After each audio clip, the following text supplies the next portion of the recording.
Hello and welcome to News Round, where we do a recap of top stories that made headlines during the week. Coming up, 35 miners confirmed dead in Stampede at a fun fair in Ibadan, the Oyo State capital. And security, infrastructure, education toppers President Bola Tinubu presents 49.7 trillion naira 2025 restoration budget before the National Assembly. EFCC makes landmark arrest of 792 suspects for offences bordering on cryptocurrency investment fraud and romance scam. Dominique Pelico jailed for 20 years in landmark French mass rape trial. And we begin News Round on a sad note. In Ibadan, the Oyo State capital, was planned as a children fun fair turned tragic as 35 miners have been confirmed dead in a stampede at a venue of the event in Basharun area of the metropolis.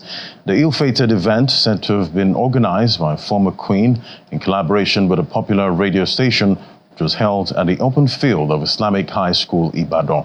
The State Police Command says that 7 suspects have been arrested for their roles in the disaster.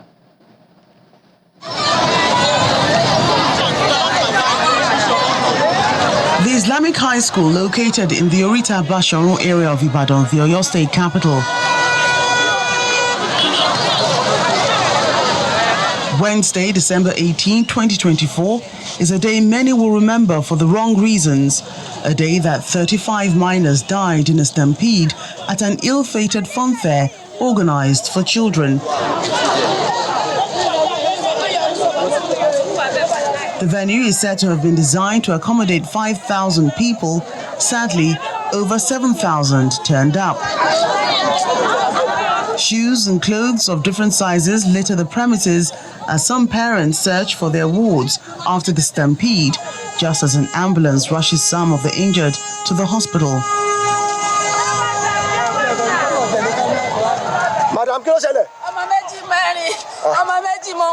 Soon after, the Deputy Governor of Oyo State, Bayo Lawal, visits the scene and he tries to get some information from the police. They have this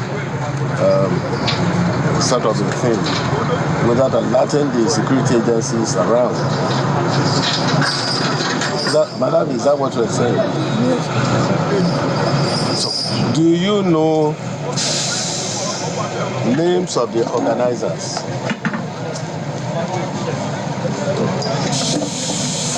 I didn't really know the name of the organizer, but they said they are women under the need of something. According to poster that I saw it as. You pick some people, isn't it? We are transferring one to. You by now ought to have interrogated them. I mean, they ought to have given you few hints. Who organized this thing? Who are they? We will get to you in full details. We will get to you in full details. No, I don't want any full details. In the meantime, the Oyo State Commissioner for Information, Dotun Yelade, sheds light on how the tragedy was managed. When the disaster occurred, barely 30 minutes after that, the Ministry of Health deployed all its arsenal to ensure that the disaster is mitigated somewhat. The first thing the state government did was to ensure the deployment of personnel onto the scene and also onto those hospitals where the victims were rushed to. Initially, we thought there were 5 hospitals, but later, with investigation, the Ministry of Health found out that indeed 8 hospitals were involved, and we kept track. And we found out that as at now, unfortunately, 35 and not 32 victims have died. With the report of the arrest of the organizers of the event in public sphere, the expectation is that the Oyo State government will do the needful by holding them to account.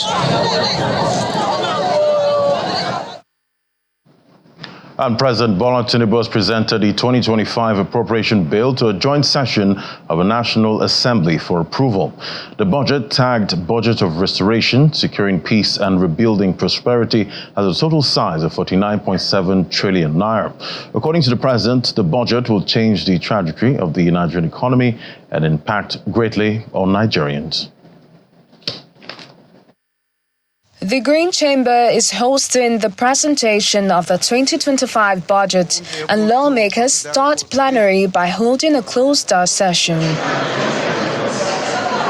After emerging from the session, they are joined by their colleagues from the Senate, as well as governors and ministers.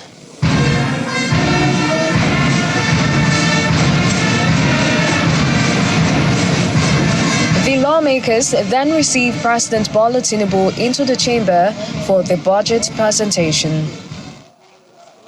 In his welcome address, the President of the Senate, Senator Godswill Akpabio, disclosed plans to extend the implementation period for the 2024 budget, as well as the stance of the National Assembly on the tax reform bills.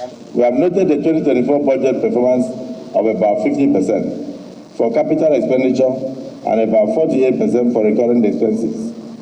Given these great achievements, we have deemed it necessary to extend the lifespan of the 2024 budget to June 30th, 2025. We will make sure that we listen to Nigerians and dot the I's and cross the T's to the satisfaction of all Nigerians and for the benefit of this country.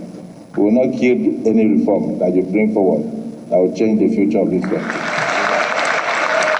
The president is then invited to present the budget proposals. The 2025 budget seeks to restore macroeconomic stability, enhance the business environment, foster inclusive growth, employment, and poverty reduction, promote equitable income distribution, and human capital development. Some of the key highlights of the proposal include a revenue target of 36.35 trillion naira, while the total budget for the fiscal year amounts to 49.7 trillion naira with 13.39 trillion naira deficit.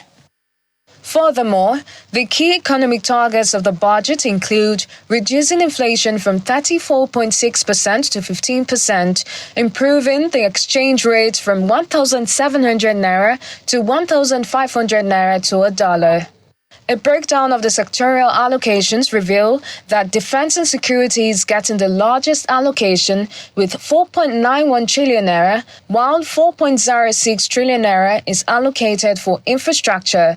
Health is getting 2.48 trillion naira, while education gets 3.52 trillion naira. Security is the foundation of all progress.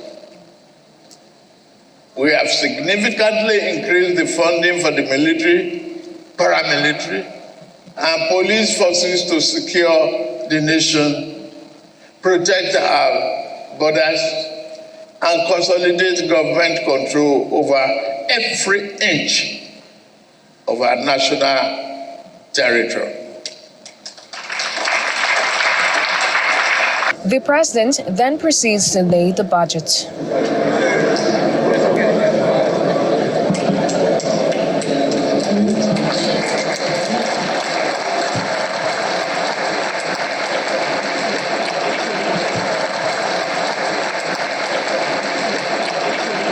However, the Speaker of the House of Representatives calls for reflection on the nation's fiscal realities. Indeed, Nigeria's low tax revenue also remains a major constraint.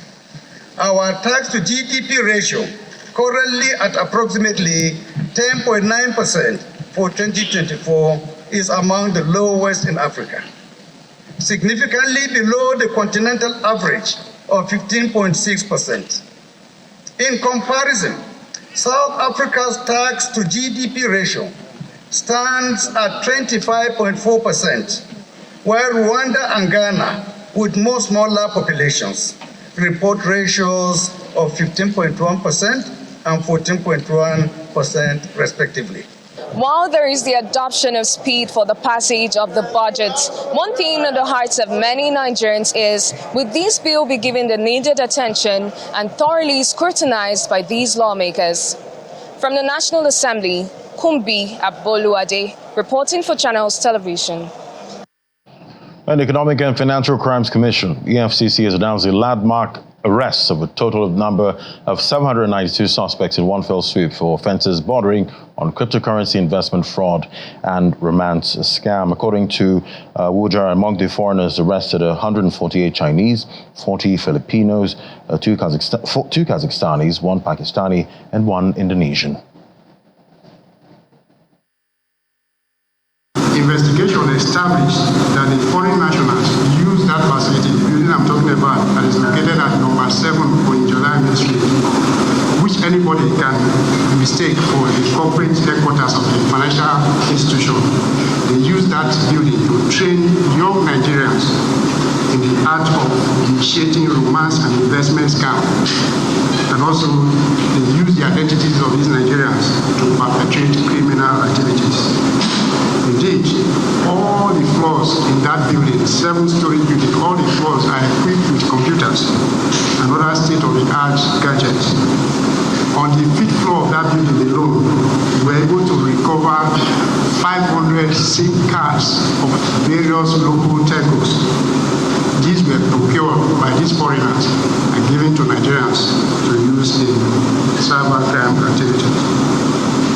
Their Nigerian accomplices were recruited by the foreign kingpins to prospect for victims online through phishing, targeting mostly Americans, Canadians, Mexicans, and several others from European countries. They usually arm these young Nigerians with desktop computers, mobile devices, and create fake profiles for them. For those who show interest in this investment, activation fee for an account on that platform starts from $35 US. So far, our investigation has revealed that the criterion used by these Chinese and other foreign nationals used for recruiting young Nigerians into their nefarious activities is ability to use the computer, especially typing skills. And when Newshour returns, Dominique Pelico jailed for 20 years in mass rape trial. Details after the break. Just stay with us. Welcome back. Well, thanks for staying with us. Well, the Minister of Finance, Mr. Wale Adu, says Nigeria's gross foreign exchange stood at $42 billion as of December 2024. This, according to him, is a great feat compared to what was realized in 2023. He stated this at a session on the ministerial deliverables for the fourth quarter of 2024. The Minister of Finance and Coordinating Minister for the Economy, Mr. Wale Adu, is joined by his Minister of State and heads of government agencies, as well as members of civil society organizations. The purpose of the meeting is to give an update on the sectoral interventions of President Bola Tinubu's administration. The ministry's performance in the last 3 quarters have been commendable, especially in the area of revenue generation and efficient management of government resources. Specifically, all the agencies under the ministry have performed very commendably. To mention a few, the 2 major revenue-generating agencies under the supervision of the ministry, namely the Federal Inland Revenue Service and the Nigerian Customs Service, have done extremely well by surpassing their respective targets in the 2nd and 3rd quarters of 2024. During his presentation, Honourable Ministers. The Minister begins by giving an update on the fiscal economy. And please have your seats. According to the Minister, the economy has experienced broad-based sectoral growth as it puts the gross foreign exchange reserve at $42 billion as at December 2024, while the debt-to-GDP ratio stands at 54.5%. The government expects the inflation rate to moderate in the new year. Over the last 12 months, the increase is $10 billion, up from $32 billion to $42 billion. And that gives us, in the first instance, it is due to the fact that we have a current account surplus. We're exporting more than we are importing. And secondly, of course, under the able direction of Dr. Olayemi Cardoso and the Central Bank, managed to increase and attract foreign portfolio investment, as well as remittances from Nigerians abroad. Midway into his speech, he stops to recognize the Accountant General of the Federation, Mrs. Toyin Madeyi, who was asked to proceed on terminal leave and subsequently replaced by Mr. Shamsuddin Ogunjimi. On the monetary side, the minister makes a list of interventions by the government, including key releases to the manufacturing sector, small and medium enterprises, interventions to boost food supply, and students' loan scheme. These interventions are not limited to one sector or one strata of the society. It is everybody, from release of food in the agricultural sector and some agricultural interventions to this, to the social, and now, of course, in the business sector. Grants have been given, and about 90% has gone out. The federal government is projecting a 7% growth for the year 2025, and the minister explains that the government hopes to achieve that with the implementation of the 49 trillion naira budget. Away from the economy, now the magistrates court sitting in Ado-Ekiti, the Ekiti state capital, has granted 30 million naira bail to human rights activist Dele Farotimi. At the hearing of the bail application, Magistrate Abayomi Adeosun ruled in favor of Farotimi's bail request.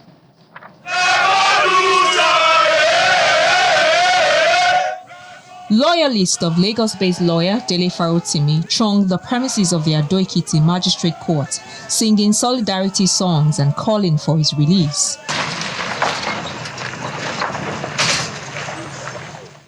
At 9:45 a.m., Farotimi is driven into the court premises.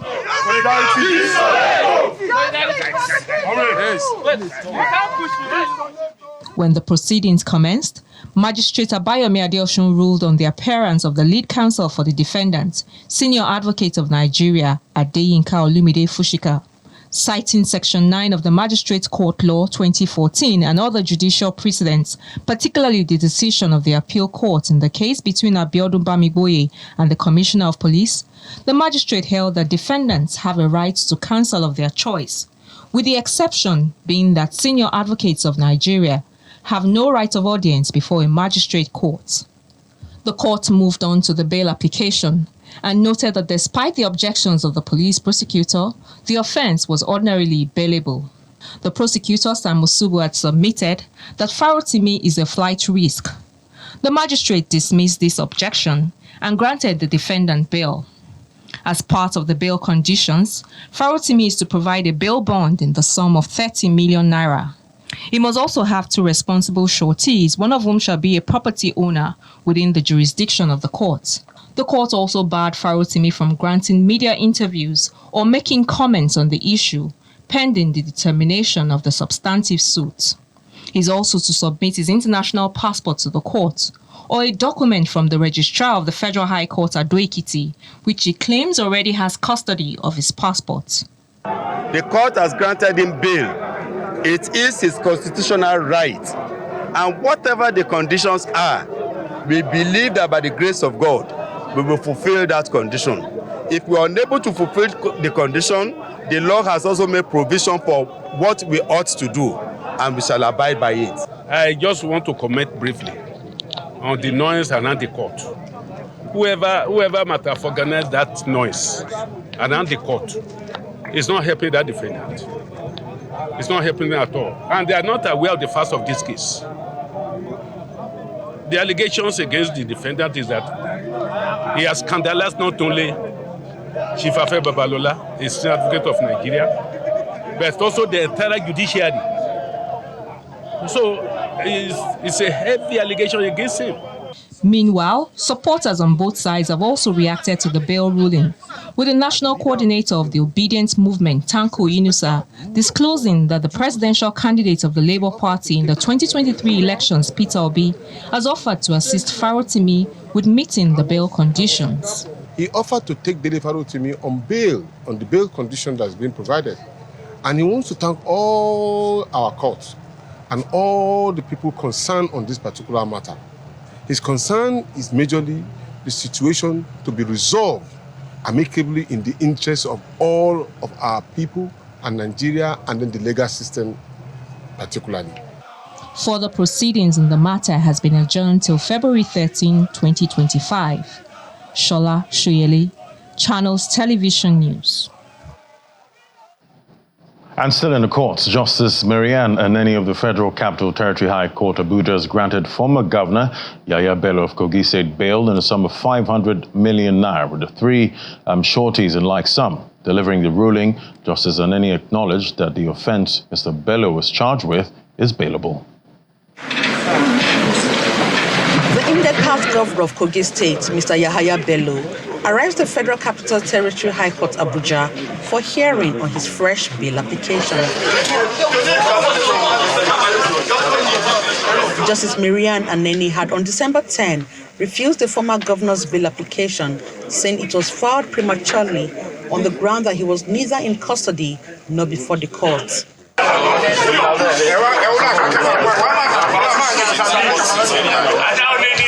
However, his counsel approached the court with a fresh bail application in the alleged 110 billion naira money laundering charge filed by the Economic and Financial Crimes Commission.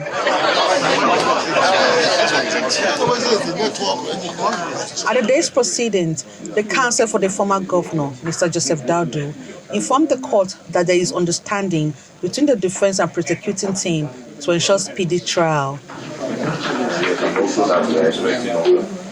Considering that understanding, he urged the court to grant the bail application.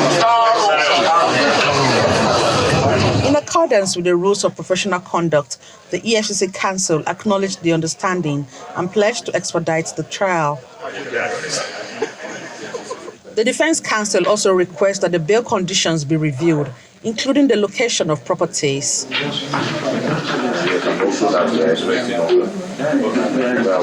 In her ruling, Justice Aneni granted the former governor bail in the sum of 500 million naira with three sureties in like sum.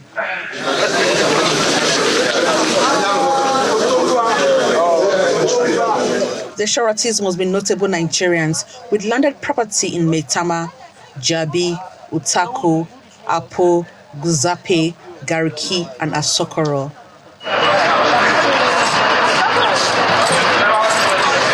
Mr. Bello was also asked to deposit his international passport and other travel documents with the courts. He is to remain at the Koje Correctional Center until the bail conditions are met. Emanuela Ekele, Channels Television News. And finally, on News Round, Dominique Pelico, the 72-year-old man convicted of drugging, raping, and inviting dozens of strangers to abuse his wife, Giselle Pelico, has been jailed for 20 years. Dominique was found guilty of all charges by a judge in Avignon in southern France. He cried in court as he was sentenced to the maximum term. He was in trial with 50 other men, all of whom were found guilty of at least one charge, although their jail terms were less than that of what the prosecutors had demanded. The convictions bring to an end France's largest ever rape trial, which over the course of 3 months has shocked the country and the world. And that's News Round for the week. Thank you for watching. I'm Ladi Williams. Bye for now.